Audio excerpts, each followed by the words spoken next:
নমস্কার সবাইকে, কেমন আছেন? আশা করছি বেশ ভালো আছেন। আমিও বেশ ভালো আছি। Good morning.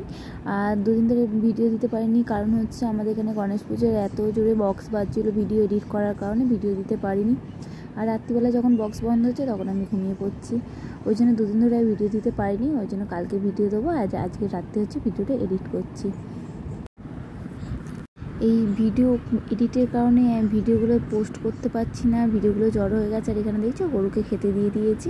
আমার ছেলে যে এত পছন্দ করে গরু কুকুর এগুলোকে খেতে দিয়েছি, কি আনন্দ পেয়ে গেছে আমার ছেলে, হাঁ করে ওদের দিকে তাকিয়েই আছে। ফার্স্টে গরুগুলোকে দিয়েছিলাম, ওরাও দেখতে পায়নি যে ওদেরকে দিয়েছিলাম, ওইগুলো কুকুর খেলো। তারপর আবার দিলাম, সেগুলোতে গরু খেলো। বলে না কার ভাগ্যে কে খায়। প্রথমে দিলাম, ওরা দেখতে পায়নি, তাই বলে কুকুরগুলো খেলো। ওইগুলো কুকুরগুলোর পেটেই ছিল, ওই জন্য কুকুরগুলো খেলো, তারপর গরুগুলো খেলো। আর দেখেছো হাঁ করে আমার ছেলে কেমন গরুগুলোকে দেখছে, আর ও এত ভালোবাসে। আর এই জানলার সামনে তো সারাক্ষণ দাঁড়িয়ে থাকবে, দাঁড়িয়ে থেকে থেকে বাইরের লোক দেখবে, আকাশে ঘুড়ি দেখবে, ঘুড়ি উড়লে হাঁ করে আকাশের দিকে ও তাকিয়েই থাকবে। দেখো দেখছে। আমি চাই যাতে ও সবাইকে ভালোবাসে, গরু পশু পাখি এগুলোকে ভালোবাসুক, এগুলো আমি চাই। আর আমি মা, ওকে আমি যেমনটা ছোটো থেকে শেখাবো, কিন্তু বড় হয়ে সেটাই সে শিখবে। এখন হচ্ছে নরম মাটি, ওকে আমি যেমন করে তৈরি করব কিন্তু তেমনভাবেই তৈরি হবে। আমি যদি ওকে ঠিক করে তৈরি করি ও ঠিক মতো মানুষ হবে, আমি যদি খারাপভাবে ওকে তৈরি করি খারাপভাবে মানুষ হবে। ওকে আমি যেমনভাবে করবো তেমনভাবে কিন্তু মানুষ হবে। আমি যে ছোটো থেকেই গরু ছাগল তো আমাদের এখানে, সরি এটা ভুল বললাম, গরু কুকুর বিড়াল এগুলো থেকেও দূরে রাখি, কিন্তু বড় হয়ে ওদের থেকে দূরেই কিন্তু থাকবে। ওদেরকে কিন্তু তখন ও আর ভালোবাসবে না, তখন ওদেরকে কিন্তু সবসময় তাড়িয়ে দেবে। আর ছোটো থেকে যদি আমি ওকে এরকম করে শেখাই, ও কিন্তু সবাইকে ভালোবাসবে।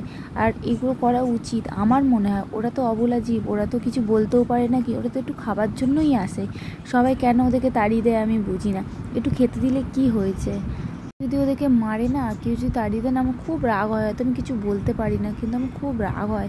আমি ভাবি কেন রে বাবা, মাঝে মাঝে কুকুরগুলোকে যখন মারে না, আমার খুব রাগ হয়। আমি ভাবি এরকম কেউ মারে, ওরা অবলা জীব, ওরা বলতে পারে না বলে এরকম মারে, মনে মনে তখন আমার না প্রচণ্ড রাগ হয়। কি করব, কিছু বলতে পারি না।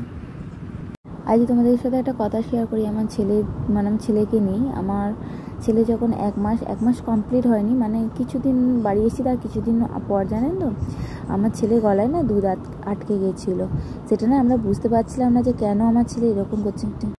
মানে বিশ্বাস করুন, এরকম করছে না, চোখ মুখ উল্টে যাচ্ছে, মানে রীতিমতো মানে একটা আওয়াজ করছে। এত ভয় পেয়ে গেছি না, আমি বুঝতে পারিনি যে ছেলেটা কেন এরকম করছে বা কিসের জন্য করছে। আর যখন ও বেস্টফিট করেছে না, তারপরে কিন্তু ভালোই ছিল আমার সাথে, একটু মানে তখন একটু একা একা হাসছিল, ছোট্ট বাচ্চা যা করে একা একা হাত পা নাড়ছিল। কিন্তু তারপরে যে এরকম মুহূর্তটা আসবে মানে আমার জীবনের না একটা স্মরণীয় মুহূর্ত। আমার যে সেনকে কি হয়েছে, গায়ে কাটা দিয়ে আমি অঝরে কাঁদছি, আমার ছেলে কেন এরকম করছে। একটা মায়ের মন তো আপনারা বুঝতেই পারছেন, তখন আমার মায়ের কাছে ছিল, আমার মাও কাঁদছে, আমিও কাঁদছি। আমি বুঝতে পারছি না কেন আমার ছেলে এরকম করছে। তারপর আমার মা পিঠে জোরে জোরে মারতে থাকলো, তারপর হাত পা ধরে টানতে, তারপর একটা ঢেকুর তুললো। আর ঢেকুরটা তোলার পরে না ও ঠিকঠাক হলো। তারপরে আমি মানে তড়িঘড়ি করে না ডাক্তার দেখাতে নিয়ে চলো। যে ডাক্তারকে দেখিয়েছিলাম সে ডাক্তার তখন পাইনি, অন্য ডাক্তার দেখিয়েছিলাম, তিনিও খুব ভালো। এবার তিনি বললেন ও গলায় না কোনো কারণে ব্রেস্টফিড করতে গিয়ে না আটকে গেছিলো, ওই জন্য ওরকম করছিল।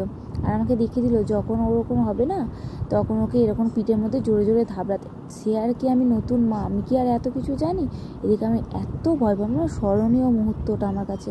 যারা নতুন মা হয়েছে খুব সাবধানে, ওরা কচি বাচ্চা তো, ওরা বলতে পারে না, তখন ওরা টানতেও পারে না অত ভালো করে ওরা খাবার।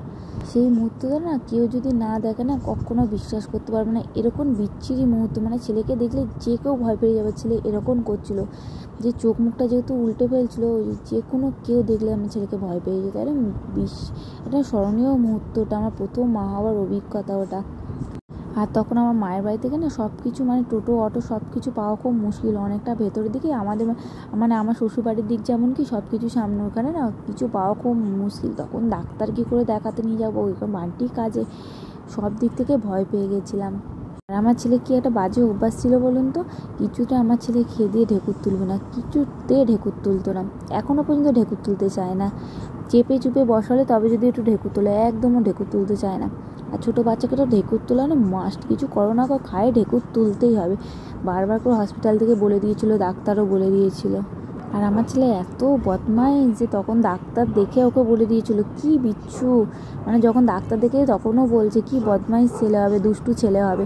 সত্যি আমার ছেলে এত দুষ্টু কেন কি জানি, প্রচণ্ড দুষ্টু। সবার বাচ্চা কি এরকম দুষ্টুমি করে একটু আমায় কমেন্ট করে জানাবেন।